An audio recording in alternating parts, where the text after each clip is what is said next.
fan pages versus groups. Essentially, there are two main ways that you can branch out from your personal profile to promote a business: fan pages and groups. Let's go ahead and let me show you an example of each here. We had talked in the last video about the New York City fan page. Let's go ahead and look at it. I'm sure that you've seen these before.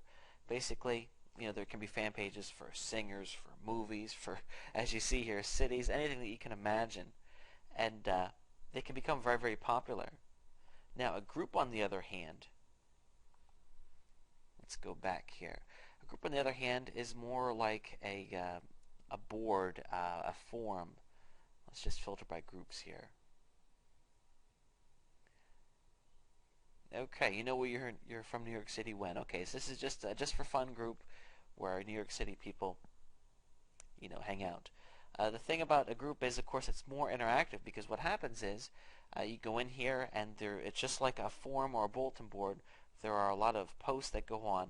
You can converse with other people. So, a group encourages more interaction.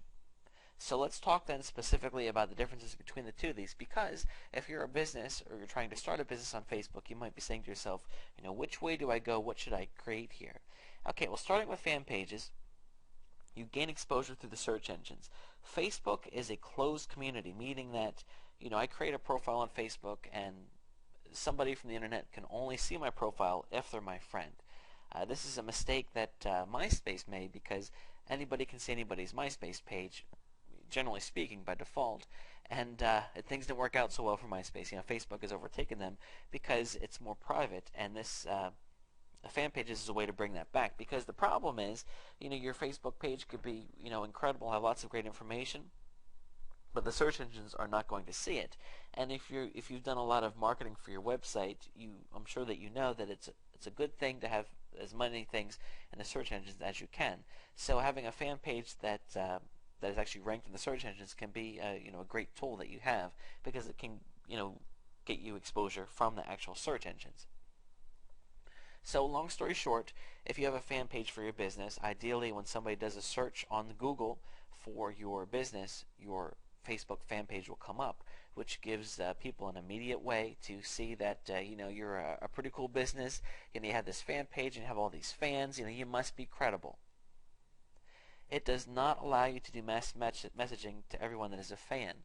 Now, groups can. We're going to talk about that in a minute, but this is a big setback of fan pages, because obviously it would be great when you have fans if you could send everybody a message at once, and you can't do that with fan pages. So keep that in mind.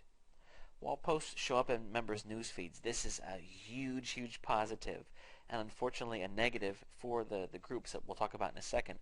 But whenever you make a post on your fan page, it shows up in everybody's news feed, meaning that it's a fantastic way to reach all these people.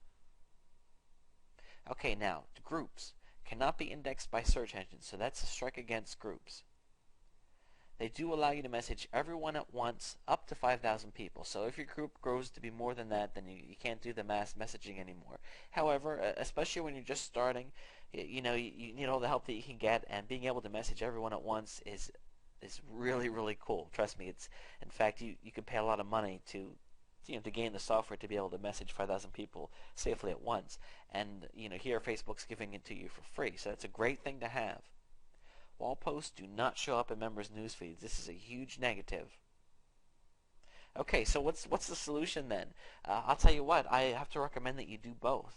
I'm not saying that you need to do both from the beginning. I would say start out with a fan page just to get things going, and then once you start to have people, create a group, because if you're going to have more people to move into the group from the beginning, you can head up your fan page, and then you're going to have the group start off with more people right from the start.